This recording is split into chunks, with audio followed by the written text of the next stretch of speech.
when it came to the Wii U, I was late to the party, getting it around 2018. This is a trend when it comes to me and new consoles, by the way, go figure. And even then, the only reason I was able to convince my parents to get me one was because our old original white Wii was on the verge of dying with all our memories, by the way. So she understood and ended up getting us a new one. So after transferring all the Wii data to the Wii U as soon as possible, because my god, I do not want those memories to go away, I now had a Wii U. So what did I do? Homebrew it first, of course. Before the easy days of Aroma, what we had back then was Hackshi and Cold Boot Hackshi, and the browser exploit, which was I think called Moja CFW, but I never really heard much of it back then, so whatever. But to keep it short, this basically required a certain DS Virtual Console game, which you could then inject the exploit into to run custom firmware and all your lovely homebrew. The DS Virtual Console game, there was a handful you could pick from, or a whole list, but the most common one was Brain Age Training, and this always made the top sellers on the eShop monthly or whatever, which is really funny. Anyways, Hackshi had a catch, and it required you to launch upon every boot, so Cold Boot Hackshi was an option for those who didn't want to do all that. But unfortunately, this exploit basically has a risk of breaking your console, or bricking as we call it, and you had to follow a set of rules to prevent this. Simple, right? Fortunately, a lot of people don't know how to follow instructions because it resulted in many lost Wii U's. Hell, I remember there was a site basically dedicated to a list of broken Wii U's for the people who tried to install the exploit. Fun times indeed. Regardless, the Wii U is a game console, so what I do despite being years late. Truth be told, I did have experiences with the Wii U prior to this, but this was limited to whenever I'd visit a friend's house. But even then, my main memories from those experiences were mainly just New Super Mario Bros. U, because it was a launch title, and despite being a basic and bland Mario game, we were a bunch of kids, so we did the only reasonable thing we would do, and beat the game in the course of a night or two. Of course, because 4-player 2D Mario is pure fucking chaos no matter what, it was so intense that my throat literally died the next day, which was fun to say the least, but it was worth it in the end. I still don't regret that. But what about my own Wii U? Well, the first thing I did was play all the games I missed out on, like Mario Kart 8, Super Mario 3D World, Wii Party U, Super Smash Bros, Paper Mario Color Splash, Mario Tennis Ultra Smash. Okay, maybe not those last two. Bad choice. But the point is, despite most people moving on from the Wii U, I was still playing this thing like it was brand new, like it was 2012 or some shit. There were still multiple days where I would just pick out on the couch and play games for many hours. Hell, my brother would do the same and join in half the time. Sure, not every game was a good time, but I still had a blast with whatever was provided. But like the Wii, I feel like this console truly shined when it came to the local multiplayer.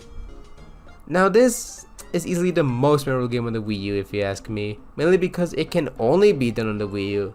This game was one of the few games that actually utilized the gamepad to its fullest potential. Never once did it feel like you could just play this game with a regular controller. This game is so good and unique that 12 years after its release, me and my friends still find each other playing this game because it's just that good of a pick. Another standout if you asked me would be Mario Kart 8. To me, this game was basically a huge step forward for the franchise. And while the battle mode was, hot donkey dick, I still really like this game for how many changes it made to the gameplay and just for how gorgeous it looked.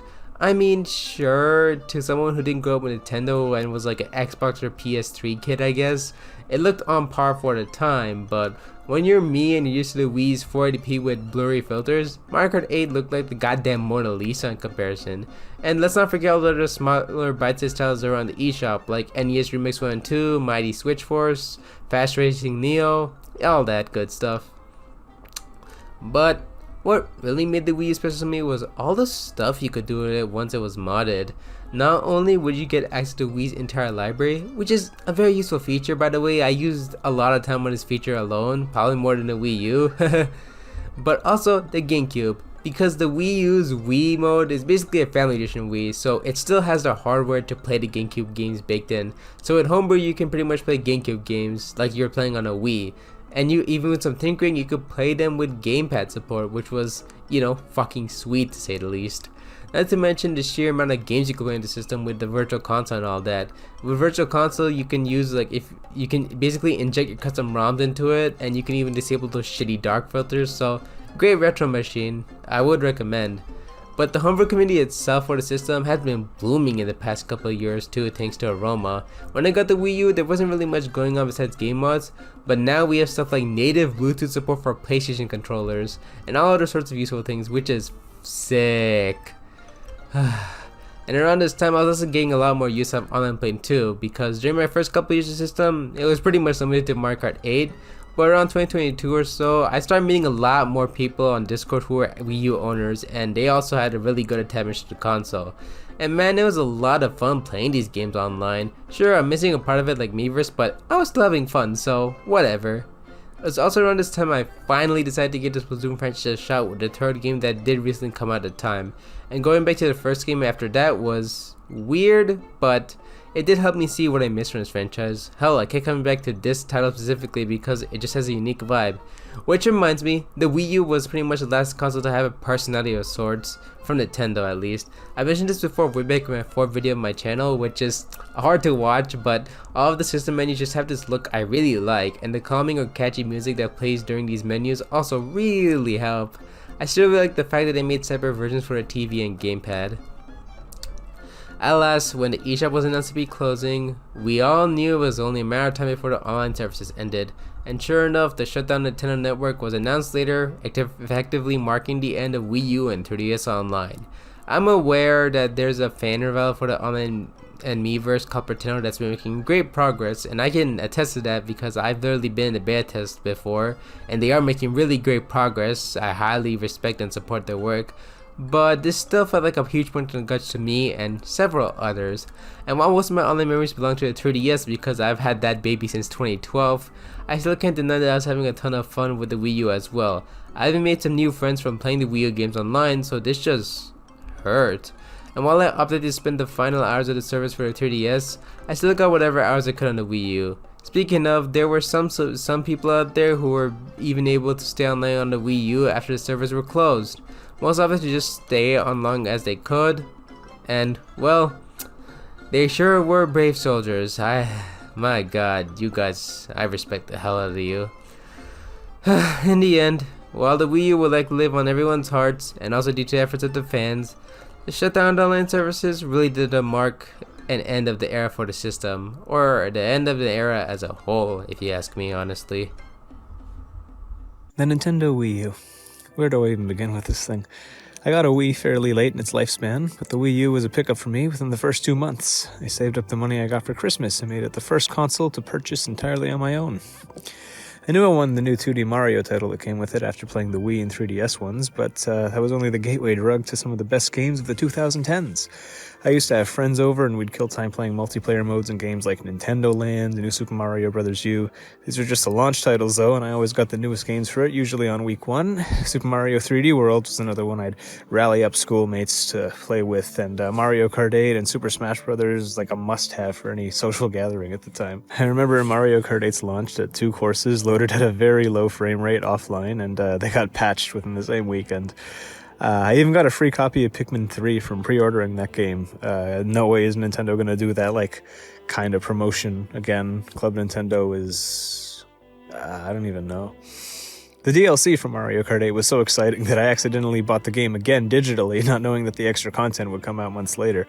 Stupid 14-year-old me, but it was well worth having that copy in the end. Smash on the Wii U, though, was my most played game overall. I got it at a launch party with some amiibo, and I played it so much that I brought my Wii U and a monitor to use at like local tournaments and sometimes at school.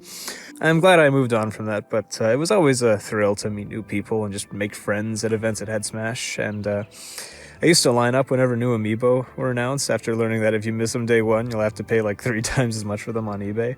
I also got into painting my amiibo with multi-surface acrylics to make them alternate color options in games and just sometimes whatever I wanted. That was really fun. The Virtual Console feature was another highlight, and the eShop made for a damn fine modernized Wii Shop channel.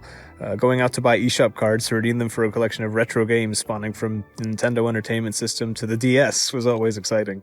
During Christmas of 2014, I hung out with some someone, and we used our gift money at EB Games, which is now known as GameStop, and bought a bunch of cards to redeem, and then just an amiibo carrying case, and we spent that entire day playing Smash Brothers and some retro titles like Duck Hunt, which worked with the Wii Remote, and Player 2 actually controlled on the gamepad. That was cool. And how could I forget about Miiverse? Granted, it was such a cesspool that it's better left off as forgotten, but doodling on the gamepad with screenshots of the games people loved made it Nintendo's console-exclusive Twitter.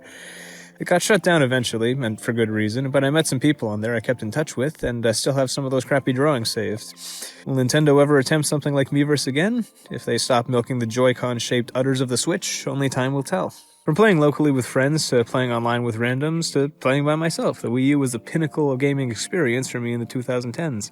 If I wasn't getting my ass kicked at a Smash tournament or sketching characters on Miiverse, and I was kicking back playing Donkey Kong Country Tropical Freeze or using the internet browser for internet stuff, yeah. Donkey Kong Country Tropical Freeze was such a personal game for me, I just had to talk about it last.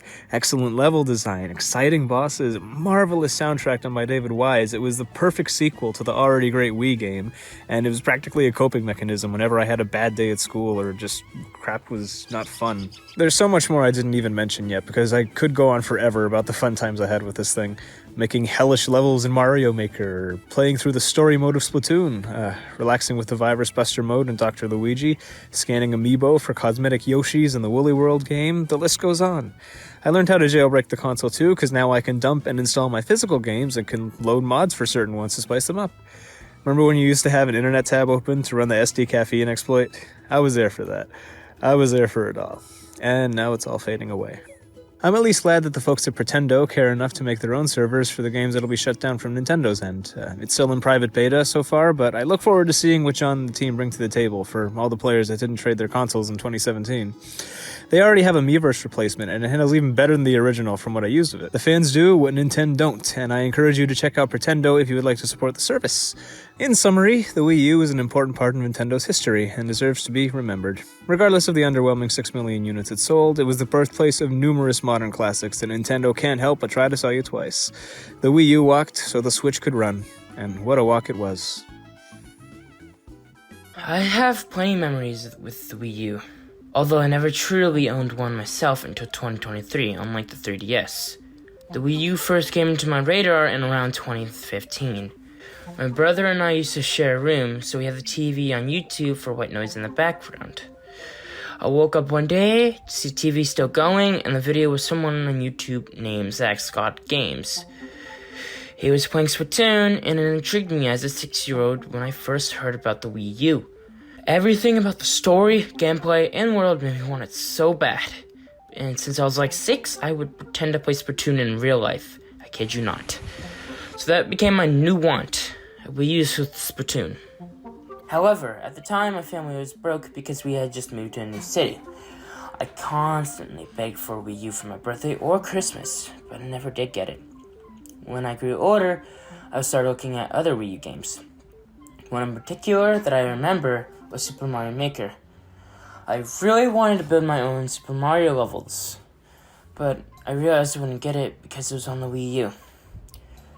Then the 3DS version of Super Mario Maker came out, and I was really excited, as, I had an actual 3DS. Then it led to disappointment, finding out it didn't nearly have as many features as the Wii U version did. No special costumes, no level uploading or searching, the 100 Mario challenge wasn't there, so on and so forth. I do remember a few times where I got to play a Wii U. It was always typically at a friend's house. I remember one time where we played Smash 4 and I just spammed buttons to try and win. Of course, I lost. Though, I always begged that friend to play Splatoon, but that never happened except once. And I couldn't even get past the tutorial. And then suddenly, we were going out to go do something, so I was forced to shut it off. And it really disappointed me. My obsession over the Wii U was really big. I remember watching someone named my mate Vince give a guide on how to set up a Wii U, going through the different connections you could do, and going through system software and how to set it up, and showing different features like parental controls and Wii mode. What always took my interest, however, was seeing the software in the operating system. I loved seeing how the menu looked, the different sounds and different music, and just really everything about the Wii U. I remember one day we were coming home from school, and my mom said we were going to get a Switch, but they were out of stock, so we could only get an SNES Classic. Me and my siblings were still excited to play the SNES Classic anyways, and we saw the SNES Classic along with another box on our dining table. It was a Nintendo Switch and 2 games, Mario Kart 8 Deluxe and Splatoon 2. I had finally been able to play the game I've been wanting to play for years. And the reason I have an attachment to Splatoon 2 in the first place being the first game I ever played in that franchise. However, I never did get a Wii U until I got one used in 2023. I saved up around $150 for a used Wii U off of Macari. I remember being really excited about getting one, even if I already had a Switch with most of the games I wanted to play, and Wii U games having ports/sequels on the Switch. The primary reason I wanted a Wii U was for homebrew, as I already had homebrewed my 3DS and my Wii, and I really wanted an excuse for the Wii U. So I did get a Wii U. I got a 32GB SD card along with it, and I homebrewed it with tiramisu. It felt oddly nostalgic holding a Wii U gamepad for the first time in a long time. Although I realized something. The HDMI port was non-functional, and I had to use AV. I tried with standard AV cables, and it looked horrible. So I took my Wii to HDMI accessory from my Wii and hooked it up to my Wii U. It looked decent, but it had problems with the video randomly cutting off and on again when I was on certain system menus. Although this doesn't happen anymore, I still have to constantly switch my HDMI cable for my Wii U and Wii. My 2 most recent memories with the Wii U were the eShop closure in March 2023 and the Nintendo Network closure of 2024. I remember for both events, I hung out in a Discord server with a bunch of people, and we all celebrated the last hour of services. It was sad knowing that these were gone forever. Although this does apply to the 3DS as well, but I feel it's also fitting as a Wii U memory. I will always see the Wii U as an underrated console and will continue to enjoy the console no matter what. Thanks, Wii U, for being a core memory of mine. So my personal story with the Wii U was that I got it in 2014. I remember also being really lonely because no one else had a Wii U and I did. And I only had a couple games. I did have some friends with Wii U's. My best friend had a Wii U, but she never actually used it. She only used her Wii, and turns out that my other friend did have a Wii U, but he never showed me it, so that was sad. I only really had a couple games. Like, I only had Wii Party U, Wii Fit U, Nintendo Land, and Just Dance 2014. And I did get Wii Sports later, but it still wasn't much. And to make it matters worse, I couldn't use the TV because my sister was always watching Peppa Pig. It's like she was a little baby. What else was she supposed to do? But I still found a way to entertain myself. I still spent way too much time playing Gamepad Party on Wii Party U because there's 3 modes. There's TV Party, there's Pals Party, I think it is. I can't remember. It's the green one. Then there's Gamepad Party, and I'd be playing this all the time. It was insane. We ended up moving around a lot. Like, we moved countries a couple times. We moved to different houses, and Wii U would be in and out of storage because we never knew whether we'd be staying there for long. And in some places we just didn't have the space for it, and so it came in and out. But I never really used it a lot up until about 2021, late 2020, early 2021, where it was COVID, and my friends kind of began hating me because of stuff that I did that year. Hate 2021. And I was like, oh, why don't we take out the old Wii U? And so we took out the old Wii U, and it was fun, but my Just Dance 2014 just stopped working, and Wii Party U and Wii Fit U and Nintendo Land and Wii Sports were getting a tiny bit bland. Like, Wii Sports, I had an insane phase with Wii Sports, don't get me wrong, but like, it's only a few games. Like, that's not a lot. So I asked my mum, oh, can I have Mario Kart 8? Can I have Splatoon? Can I have so-and-so? And my mum was like, sure. And so I got those games. Then, out of basically scamming my friends, I stole like a ton of like Wii remotes, games, other stuff I can't remember right now, and it was crazy. I've had like a crazy phase about Mario Kart. Like, it's still kind of ongoing, but it's less intense than it was before.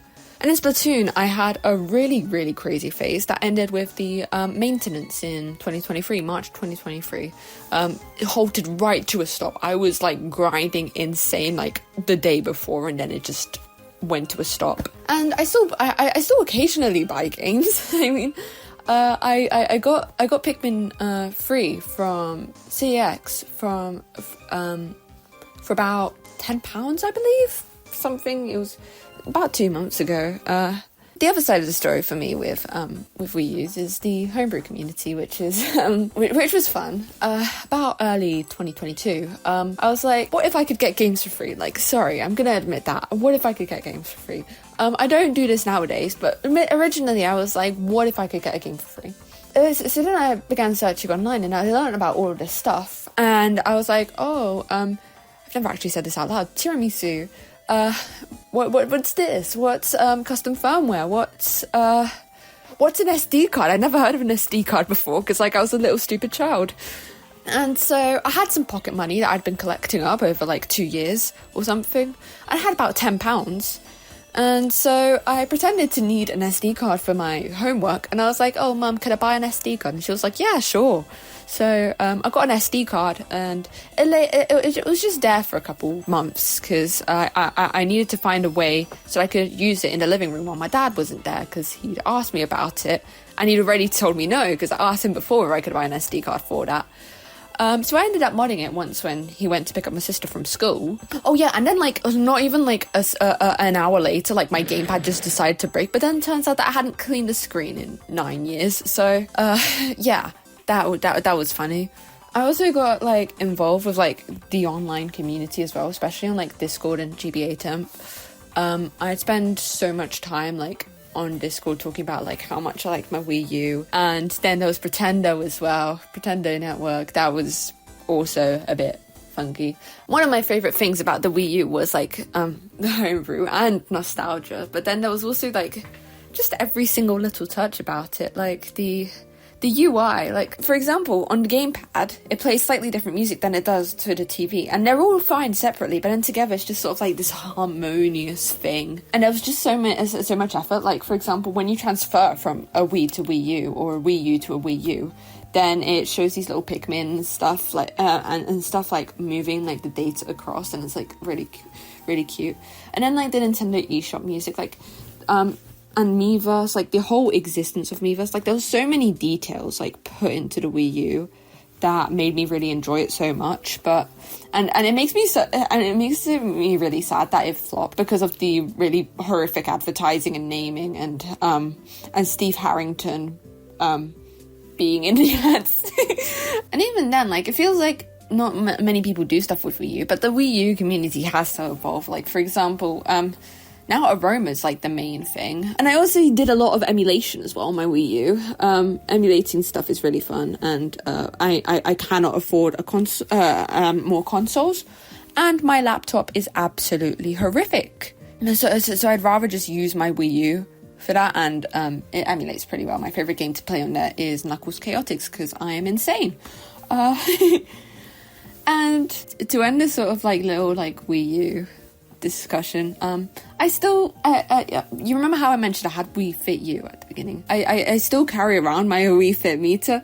It's kind of a bit battered up because like my dog ate it once, and there's a ton of like little like bite marks on there. It exploded in my pocket once. My pen exploded in my pocket once, so now it has just purple stains, but I still carry it around everywhere, and I still like transfer my data every single day to like get my steps in. So yeah, that's my story with the Wii U. I love Wii U. I spend way too much time online talking about Wii U, but yeah, Wii U. I love Wii U. I got my Wii U on Christmas of 2012 as a present to myself, and my first memory of the console was playing Mighty Switch Force on the gamepad with my family around and getting weird looks to do Patty's very, shall we say, anime-inspired jet scream.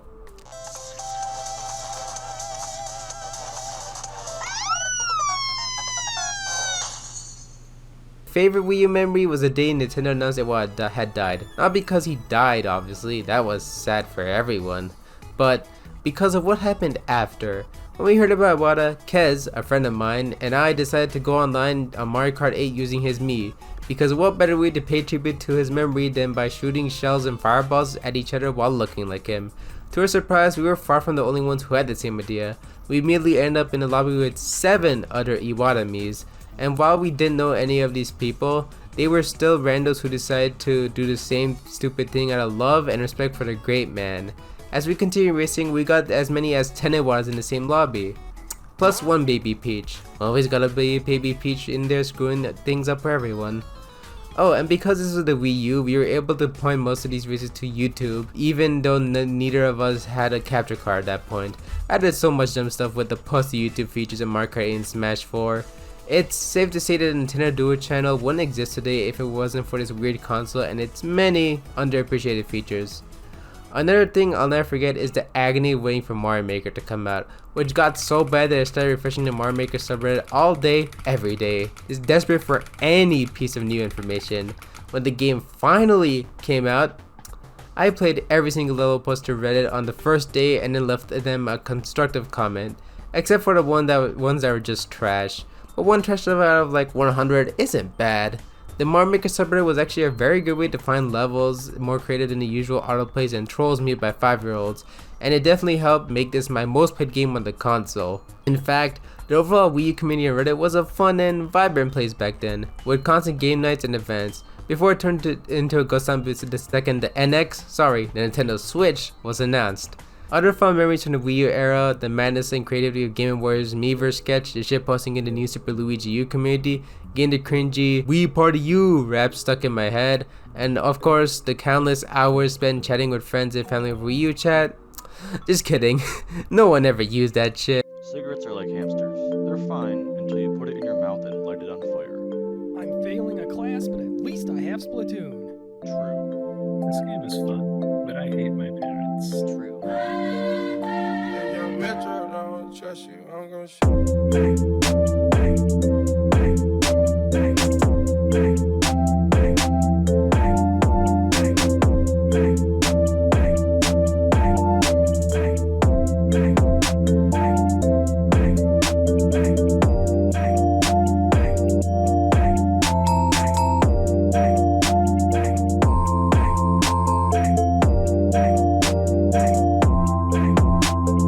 Proposing to a girl, the Miiverse, okay or not okay, as long as you draw a really nice anime style picture to go with it.